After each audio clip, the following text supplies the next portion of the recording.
Ladies and gentlemen, welcome back to the other side of the coin. Good to have you guys again. And I always get really excited about doing these type of videos, reaction videos, MIZ Reacts, and especially when I'm reacting to tactical type of videos. So today I want to share with you guys a particular video that's been dropped by Tifo. Let me just bring this up. It's been done by Tifo. You guys, some of you guys might already know who they are. They're absolute geniuses when it comes to tactical breakdown. Tifo IRL, if you haven't subscribed, make sure you go and subscribe, and make sure you check out this particular video, which is in regards to, has Pochettino improved Chelsea? Very, very interesting video. Goes for about 16 minutes, 16 and a half minutes.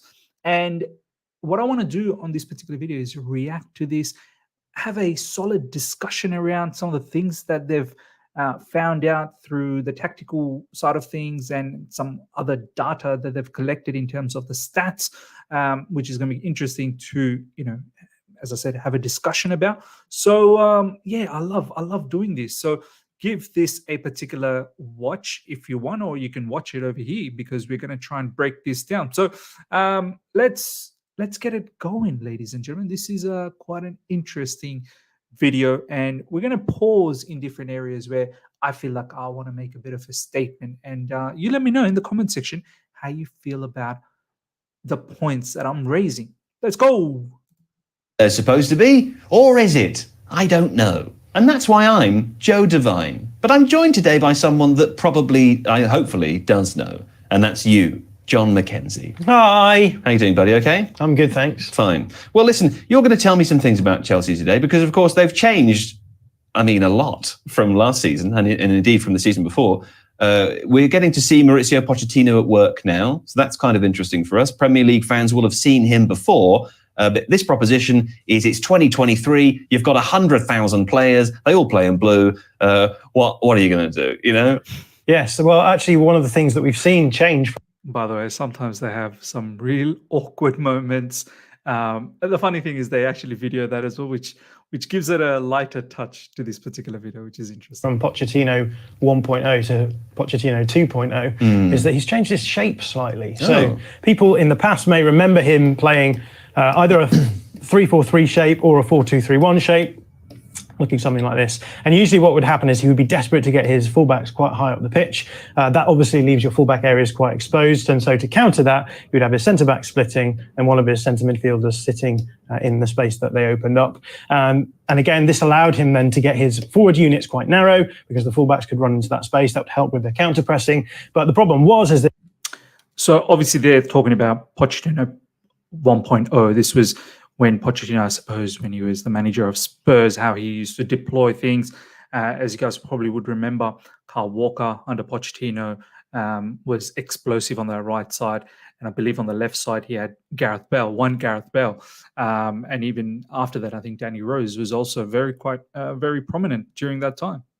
That it still was quite exposed in certain areas. And so what he's seen through his time both at Spurs and at PSG is that teams will target these areas, particularly after turnovers, and it did lead to some sorts of problems. This is just a natural part of the evolution of football over time, though, right? These weren't necessarily problems when he was doing it with Spurs originally. They've just, more teams have noticed over time that they can do that, right? Yeah, and I think teams have got much better at being able to exploit those kind of areas as well. Teams, especially at the top level, have got the best players who are then able to actually transition really dangerously. And so, you have to think way more about being defensively solid than perhaps you did 10, 20 years ago. Well, the Premier League is completely different from when Pochettino was here last time. So what's he doing differently to try and account for that? So there's a couple of things that I think are kind of interesting here, because actually the formation that he's played, we could put it in as a 3-4-3, which is a formation that he's used in the past, but there's actually quite a bit of fluidity. There's a few players who are kind of in between. So in this situation, actually what often ends up happening is that he ends up with a back four.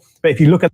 So this is the whole argument about, now when we see Pochettino playing with those defenders, we keep harping on about 5 defenders, 3 centre backs. What's going on? Don't tell me this is a 4 at the back. This is genuinely a 3 at the back.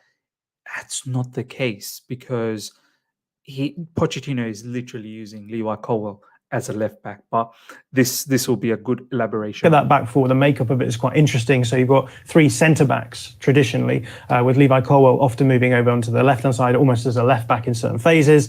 Malagusto on the right here, but actually in possession, you'll actually see Malagusto getting quite high, and this back four becoming a back three. Everyone's shifting around, so you're getting that situational back three made up of centre backs, which we're seeing. And that's exactly how we see things. How we've seen it over the past 4 games, that Levi Colwill, even though we say it's a back four, what we've just recently mentioned, that it is a back four, right? Thiago Silva recently has come out and said, no, we are playing a back four. But let's be honest, Levi Colwill is not someone who's bombing up and down. He's not really playing as a genuine left back. He's more keeping as an LCB so that we can get those line-breaking passes from deep and we can utilize his ball-playing ability in the build-up. A lot of teams do now. But we've also got Ben Chilwell here, who's also played most of his career as a left back or a left wing back, and that suggests that again you're almost ending up with the potential for a back five here as well. So I think a lot of this is to do with the fact that he is now more aware of leaving those spaces open in the wide areas, almost as though starting formations don't. The crazy part is where these guys are talking about leaving spaces in those wide areas, and they're going to touch upon the issues that we've been having, because even though we are trying to cover those wide areas with more centre backs, I suppose, we are still exposed. We've seen it in the first 4 matches how exposed we can be against Liverpool. Salah with Levi Colwill, several times he was in deep trouble against Salah, and the Liverpool midfielders causing a lot of havoc through the middle. Luis Diaz's goal where Salah peeled off, and then Salah finds that pass for Luis Diaz. So there's still a lot of teething issues with this formation that we're playing right now. Matter. Yeah, of course. And I think what we're seeing now is that actually the way that managers are using players is primarily thinking, where are the weaknesses going to lie in my system? Where are the weaknesses going to lie in the opposition system? How do we get players into those areas to really be able to exploit them? Okay, well, Pochettino's modernising. Cool. I'm down with that. I like it. But it hasn't particularly worked that well so far this season. I mean, they had an okay draw with Liverpool to open, but losses to Nottingham Forest and West Ham so far. I mean, presumably are there problems with the shape, or are there other issues? I think there's been some teething issues with the shape. So, for example, I think the really interesting axis in this shape is the relationship between Colwill and Chilwell, because as we've suggested, there's a possibility that you can get a little bit more of a back five going, Chilwell offering a little bit more defensive steel on this side. And I think what we've seen so far is there's possibilities for this relationship between Colwill and Chilwell. This is where it gets funny. These guys are jokers. Stop it! Sorry, I'm sorry, Don. And so what we've seen, I think, so far is actually the possibility of this relationship between Colwill and Chilwell being exploited a little bit. And that happened most of all. By the way, this particular segment is so crucial. They're about to explain what is meant to happen with Colwill and Chilwell on that left side, as opposed to what is actually happening, which is the cause of concern at the moment. I think in the first game of the season against Liverpool. So I've got a few screenshots here to just show you what that actually looks like. Oh! This is the defensive setup. So you can see that those 3 centre-backs look quite central here in that back line. And then we have Chilwell here dropping in alongside them. But there's just a huge amount of space in between them. Sometimes Chilwell gets quite central. But if we move it forward, we see that actually Colwill, who usually plays as a centre-back, gets isolated in these full. By the way, ladies and gentlemen, it's so crazy. Even with a back 3, look at how the opposition, and I know this is Liverpool, right? One of the best oppositions out there, but we've now seen other teams deploy similar sort of methods as well. Even with the back 3, look how stretched the field is. Look how stretched the CBs are. So having those 3 defenders, having the wing backs, and this relationship between Colwill and Chilwell, having both of those players, you shouldn't have this much space. Having that much space. Look at where Chilwell is in this screen, and look at where Colwill is. Colwill literally 1v1 with Salah, and Chilwell is still nowhere to be seen to even mark that other midfielder that's just about to enter, the Liverpool midfielder, just behind Salah. So all of this is causing massive issues. And then when you have opposition runners trying to sort of slice through the gaps as the CBs are leaving over here, it becomes a real issue. And this is something Pochettino has to really address in terms of our structure with and without the ball. And I get it. He's a new manager. These are all new players. This is going to take a bit of time. But these are some things that, well-organized oppositions will exploit on a match-to-match basis. We saw the goal that even Nottingham Forest scored, putting the ball through the middle. So full-back areas quite a bit. So you don't want to be isolated against Mohamed Salah anyway. But when you have this amount of space from your centre-back and your wing-back / wide forward, you're going to see yourself exploited quite a bit. So that's 17 minutes in. This is 25 minutes in. And again, we can see that Colwill has been pulled quite narrow. Salah has got a huge amount of space and there's no sign to be seen of Colwill. Same again here. Salah able to pull off the back of the back four here. We've got Reece James dropping in to make that a back four. But again, the space between Chilwell. It's crazy, the space that is being given by us, even with all of those defenders, is mad. And Colwill is massive. And you would want one of those players, I think, to be back to in order to allow the centre-back to have less pressure there as well. And this is just an example of one. And one more thing to point out, and I think one of the biggest issues why we are seeing this is Levi Colwill is not a left back. So he genuinely doesn't know his positional awareness as a left back, as opposed to when he plays as a centre back. And Chilwell is not a left winger. So he himself also at times is unaware where he needs to be without the ball in a defensive phase. Moment when it got quite well exploited by Liverpool. Alexander-Arnold on the ball, and as you can see, we've got Salah here. We've got Colwill thinking he needs to step up. He's played as a centre-back most of his career, so his natural instinct is to step up, but Chilwell is behind Salah in the play, and actually Trent Alexander-Arnold is always going to be able to play that kind of pass because we know what he's like, and in the end, Salah gets a really easy chance. Fortunately for Chelsea, it's offside, but we saw that in the first half all the time from Liverpool, just able to exploit the gap between the two of them, and so it felt as though actually the reason why Pochettino had changed that shape hadn't really worked in that first game. Yeah, okay, fine. So there are some individual issues with it. But a little birdie told me that the underlying numbers, you're the bird. This is interesting. Now, this is where stats come into play, and this is where everyone's been harping on about. Oh, but the stats show that Chelsea's doing well, and eventually enough, it's all going to even itself out. So let's see what these guys have to say about this. Yeah, are actually pretty good. Yeah, the underlying numbers show up really nicely. So Chelsea are fourth for expected goals created in the Premier League. Make a bird noise. Tweet, tweet. But, you know. You know, Doug, ever since switching to Workday, you've been a real rock star. Rock star? What do you know about... I don't know how to... Like, That's good. You like that? Yeah, the underlying numbers are really good. So Chelsea are fourth for expected goals created in the Premier League. They're the third best from expected goals conceded. So they're defending really well. They're not giving away a huge amount. They're fourth on the table for expected goal difference, which makes sense because they're doing pretty well in both metrics. But also, if you look at an expected points table, which takes all of that data and works out the likelihood of the points you would pick up from those games if you played them a huge number of times, Understat has them third in their expected points table. See, this is where I have such issue with stats. I mean, look at some of these madness that these guys have pulled out. And I'm not having a go at these guys. These are stats. How you interpret it, what you're watching.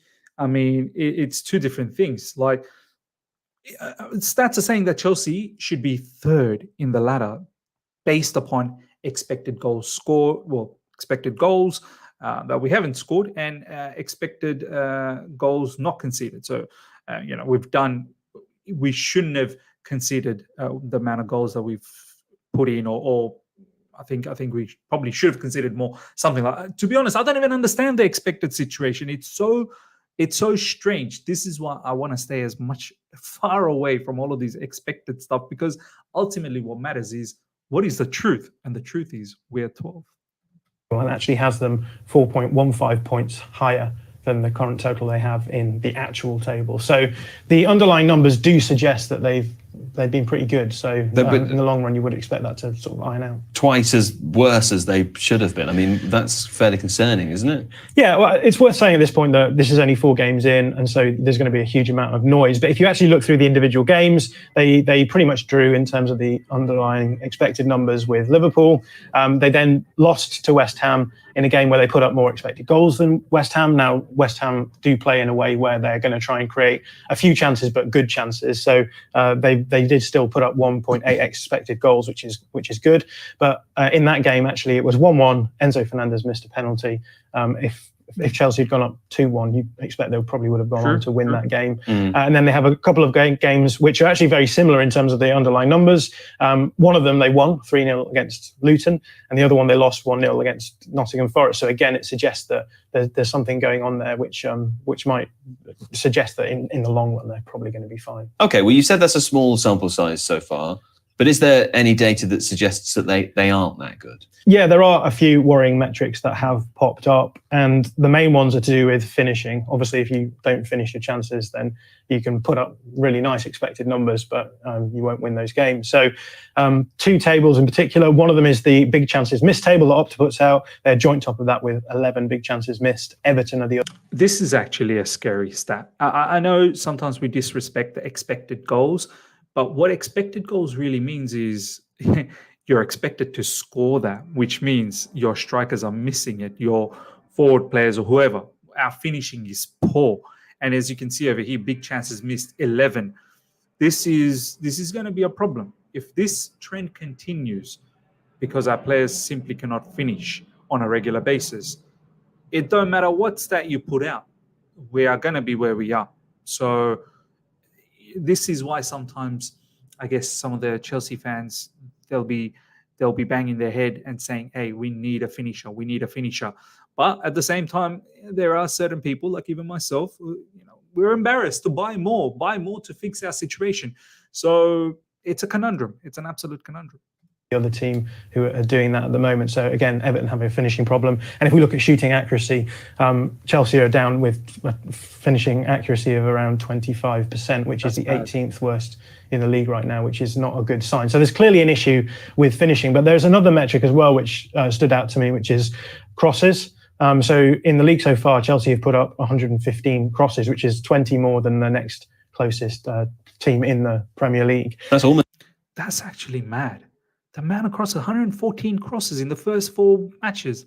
We are first. I don't know what's like I don't recall too many quality crosses. That's the issue here. I don't recall too many chances where Nicholas Jackson's fluffed with his head. Obviously, heading is not his strongest suit, but I don't think some of these crosses are actually quality at all.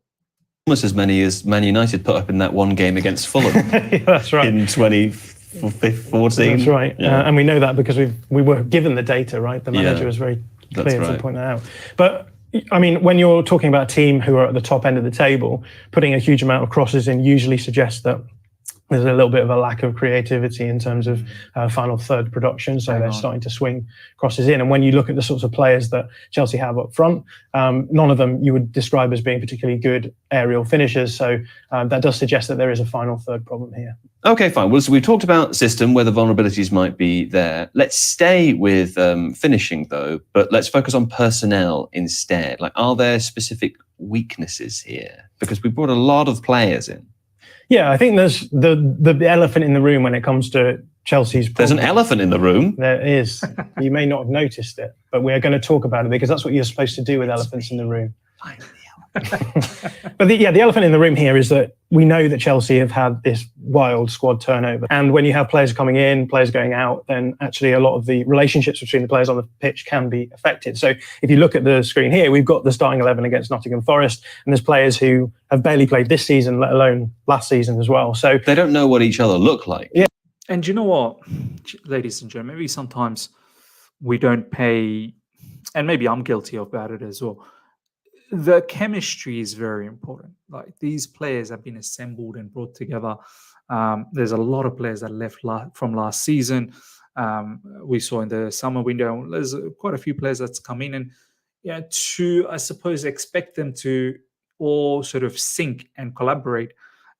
Maybe that is a bit far-fetched, but at the same time, because of the abysmal season that we had last season, the expectation is to at least have some level of standard, because we don't want to repeat last season again. We definitely have to make it to the Champions League positions, whether it's top 4, top 5, whatever the case is. It's detrimental if we don't make it. So in one side, I hear it. The chemistry is an issue, but on the other side, Poch, you've just got to work these players hard and get them to buy into what you really want to see in the field, so that that chemistry is fast-tracked a little bit. Unfortunately, it has to be fast-tracked.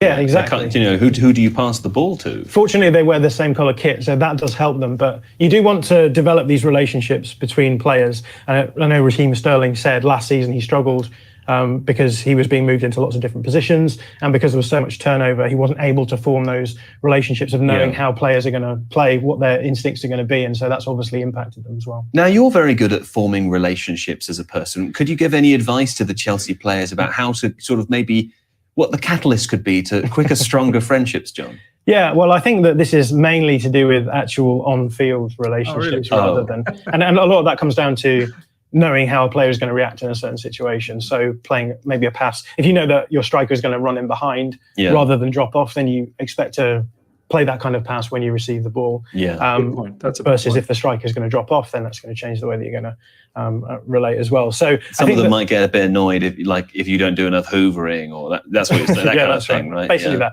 But there's also another issue here, and that's been injuries. So the biggest impact here, again, talking about finishing, is Christopher Nkunku.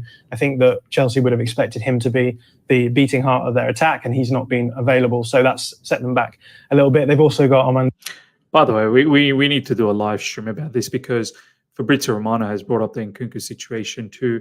A lot of the Chelsea fans within the fan base are saying, here's Chelsea again trying to brief the fan base with showing some level of excuse. Look, Nkunku is a big excuse, and it is a legitimate excuse, no doubts about that. He's a huge player. He's a creative player. He's someone who can score goals, assist goals. And he's the X factor in our team. Not having him around is a big miss. But we need to have alternative plans. We can't just have a plan based on Nkunku's availability, because injuries happen. And if he's not around, we still got to figure out ways to pick up points, or else the season will just run away. Breuer out as well, another striker option, and so instead they've been playing with Nicholas Jackson, who has spent a lot of his time, I think, before coming to Chelsea, playing in wide areas. I think he's been good so far for Chelsea, leading the line, but I think he very much has the feel of a striker who likes to get in behind in order to generate dangerous chances. And some of the penalty box stuff he's had to do has led to him missing chances, what you might expect a more traditional 9 to finish. So there's clearly issues with that. But then again, we've got lots of centre backs here as well. So we've got Wesley Fofana and Badiashile as well. These are two players who were brought in to be the mainstays of Chelsea's defence. And because they're not available, we're having to see Thiago Silva still. So again, Thiago Silva, a very good centre-back, but I think Chelsea were in a situation where they wanted to start moving these players through, making them mainstays of their defence, and they haven't been able to do that as well. Here's maybe a stupid question. Enzo Fernandez, I thought he was a 6. Yeah, and Fernandez is an interesting one, because Fernandez is one of the best players that Chelsea have. And I think when you have players who are as good technical players as he is, you're always sort of faced with the option of being able to play them in different areas. So at the beginning of the season, actually Caicedo wasn't there, obviously. So we saw Gallagher and Fernandez playing together in a pivot. Gallagher maybe dropping a little bit deeper to allow Fernandez to get further up the field. But there were certain games where we actually saw the games change. So the Liverpool game, for example, I think Chelsea were able to build up better because Fernandez dropped. This is an interesting point that's coming up. And this is where we need to understand Fernandez deeper versus Fernandez higher up. I think that is a big conundrum that's always been floating around in the fan base. I've always preferred Fernandez a little bit deeper because it allows us a smooth transition when it comes to the build-up, and he's able to ping off really, really good passes and spot those attackers. Whereas Fernandez further up, there's benefits for him to be much closer and linking up with attackers, but then we don't seem to have that impetus from build-up. It's a little bit lethargic. It's a little bit slow. That whole one-touch passing ability goes away. But hopefully, Caicedo playing a lot deeper can improve that, one-touch passing and that build-up and getting that ball to Fernandes a lot more quicker up front so he can link up with the forward. So let's see what happens in the future. To help out. Such a good technical player that actually he's going to make you better if he is available in those deeper areas. But the big question is if you're having to have him drop deep all the time, are you losing his upside from getting him further up the field, right? So now Caicedo is available. We've seen Caicedo sitting as the deeper player, Gallagher alongside him, and then we've had Fernandes in this wide area here with the ability to float into deeper areas, to do a lot of more creative link-up play. And actually, another reason why Chilwell is playing, I think, because Chilwell, as we've said, usually plays as a left-back. What we're seeing him do a lot this season now under Pochettino is actually pinning opposition players. So pinning, whenever I say pinning, I always mean, This is interesting, exactly what is Chilwell's role in this Pochettino setup. Impacting the position of opposition players. So maybe the case that he's sitting wider to pull a fullback wider to create space to attack. But actually what we've seen him doing a lot is actually getting quite direct towards the goal and then opening space out in the half space here, because Fernandes can then drift into these areas and he's super dangerous, I think, crossing from these half space. And that's exactly what we've been seeing in these first few matches since Fernandes has been a little bit further up. He is getting in those areas where he can ping off a shot just outside the box, either a shot or a cross. As something maybe Fernandes needs to improve as well. We don't talk too much about Enzo Fernandes in this setup. We consistently keep looking at Chilwell or Jackson or Colwell. We probably need to be questioning Fernandes as well. Like, you are now playing further up. You do need to have your shooting boots on and put some of these chances away. And then so far, we've seen Fernandes at times have stuffed up some of those chances too. Areas. So again, I think that Fernandes is being moved further down the field because he is a more dangerous technical and creative player. And as we've seen, the issue with teams like Chelsea is always going to be, how do you create when teams are going to low block against you as well? Okay, well, the system is clearly suiting some individual players, though. Yeah, I think Raheem Sterling, for example, is a good example of that. So Sterling has been thriving, I think, playing as a slightly narrower forward, been able to drop in and receive balls through in the half spaces. So a lot of Chelsea's build-up has worked on getting the ball to maybe a centre-back here and then finding the pass through the lines to Sterling, who can then turn and either run towards the box or hit the byline and get the ball back across the box as well. And again, this is where the lack of personnel specialism is maybe hurting Chelsea a little bit, because we've seen Sterling often find the ball at his feet in these wide areas here and has played dangerous balls in, and it's either Jackson or Chilwell coming onto these balls. And as we said, Jackson does seem to have a little... And this is a very, very good point, because sometimes we wonder as Chelsea fans, how are Chelsea going to get the goals? What's the plan in attack? We need to have more bodies in the box. This is where, see how they've demonstrated Sterling's involvement, and this is exactly what Sterling's been doing since his good form has turned up after the preseason. You've only got to aim for Jackson and Chilwell. This is where Fernandes has got to gamble a little bit and try his best to come in. And more importantly, if Gallagher does play, and we'll see whether Gallagher continues to play or whether it's Cole Palmer. With Cole Palmer, things could be a little bit more different. You do need someone from that particular screen that the guys are showing to push up and get into the box. You need more players. So you need Fernandes to be a lot more closer at the edge of the box, and you perhaps in this screen need Gallagher. But if it's not Gallagher, if it's Cole Palmer will definitely be as close as possible in front of the goals. But the bottom line is you need more players in there available to pounce on an opportunity. A bit of a problem in terms of finishing in crowded penalty areas, and Ben Chilwell as well is essentially a player who's played most of his career at left back. He's not the sort of player that you want as an almost wide forward coming in at the back post, and he's missed a few big chances as well. And it does raise questions about why Pochettino isn't using some of these more, I think, more exciting, creative, dangerous wide players in Mudryk, Madueke and Maatsen as well. Some of these players beginning with M. Yeah, lots of M's there, isn't there? I've noticed that. But again, if you've got players like of this caliber coming in at the back post, maybe Chelsea don't have as many finishing issues as they've had. Well, they certainly do have a finish issue, don't they? Capital City. We'll probably pause it at that, because that was pretty much the gist of everything.